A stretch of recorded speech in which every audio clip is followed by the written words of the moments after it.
Hi friends, మనం ఈరోజు west బెంగాల్లోని కలకత్తా నగరంలోని హౌరా బ్రిడ్జ్ గురించి తెలుసుకుందాం. 1943లో హౌరా బ్రిడ్జ్ నిర్మించారు. దీనిని రవీంద్ర సేతు అని కూడా పిలుస్తారు. కలకత్తా వెళ్ళే ప్రతి ప్రయాణికుడు తప్పక చూడాల్సిన ప్రదేశం ఇది. హౌరా బ్రిడ్జ్ ప్రపంచంలోనే అతి పొడవైన కాంటిలివర్ వంతెనలలో ఒకటి. కలకత్తాలోని ప్రసిద్ధ పర్యాటక ఆకర్షణ అయిన ఈ బ్రిడ్జ్ హూగ్లీ నదిపై భారీ ఉక్కుతో నిర్మించారు. ఈ వంతెనను 1943లో ప్రారంభించారు. అప్పుడు దీనికి న్యూ హౌరా వంతెన అని పేరు పెట్టారు.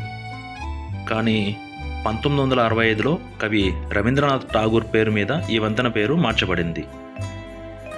అయినప్పటికీ దీనిని ఇప్పటి వరకు హౌరా బ్రిడ్జ్ అనే పిలుస్తున్నారు. భారతదేశంలోని ఎంతో ప్రసిద్ధి చెందిన ఈ బ్రిడ్జ్ ప్రపంచంలోని 3వ పొడవైన కాంటిలివర్ వంతెనగా గుర్తింపు పొందింది. కానీ ఇది ఇప్పుడు 6వ పొడవైన కాంటిలివర్ వంతెనగా ఉంది.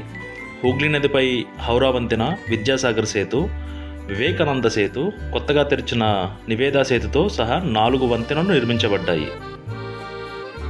హౌరా వంతెన కలకత్తాకు జీవనాధారంగా పనిచేస్తుంది.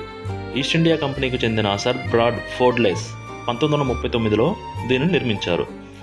అయితే పెరుగుతున్న ట్రాఫిక్ అనుగుణంగా దీన్ని పునర్రూపకల్పన చేయవలసి వచ్చింది. అందువల్ల ఈ వంతెనను 1943లో పునర్నిర్మించి హౌరా అని పేరు పెట్టారు. ఈ మొత్తం నిర్మాణం పూర్తి కావడానికి దాదాపు 7 ఏళ్ల సమయం పట్టింది. చివరికి ప్రజల కోసం 1943 ఫిబ్రవరిలో దీనిని అందుబాటులోకి తీసుకువచ్చారు. సర్ రాజేంద్రనాథ్ ముఖర్జీ ఈ ప్రాజెక్టుకు చీఫ్ ఇంజనీర్. వంతెన నిర్మాణానికి ఉపయోగించిన ఉక్కును టాటా స్టీల్ సరఫరా చేసింది. దీనిపై ప్రయాణించిన మొదటి వాహనం సోలిటరీ ట్రామ్. హౌరా వంతెనను కలకత్తా ప్రవేశ ద్వారం అని కూడా పిలుస్తారు.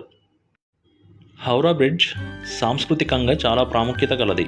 దీని యొక్క గొప్పతనం చాలామంది చిత్ర నిర్మాతలను, దర్శకులను వారి చిత్రాల చిత్రీకరణకు ప్రేరేపించింది.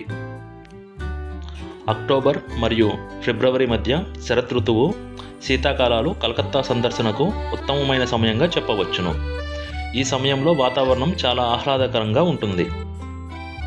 జరుపుకోవడానికి పండుగలు కూడా పుష్కలంగా ఉంటాయి.